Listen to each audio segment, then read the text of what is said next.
大家好，我是李凯，今天给大家详细的讲一下狗狗坐的训练方法。首先，我们手里拿着食物给狗狗吃，在狗狗吃的时候，我们手往狗狗的头部上方引导，手不要离得太高，贴着狗狗的嘴。当狗狗仰头坐下的一瞬间，我们马上奖励它。这一步是让狗狗明白，当我们的手往上引导的时候呢，狗狗坐下就会得到奖励。第二步，我们给狗狗带上牵引绳，在我们用食物引导狗狗坐下的同时，牵引绳往上用力，给狗狗一个压力。狗狗坐下之后，牵引绳马上放松，同时给狗奖励。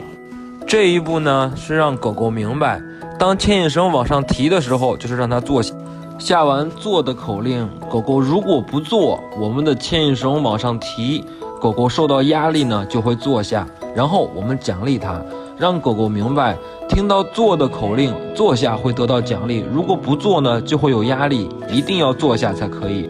以上步骤反复练习，你家的狗狗很快就可以无实物奖励下听你的口令做了。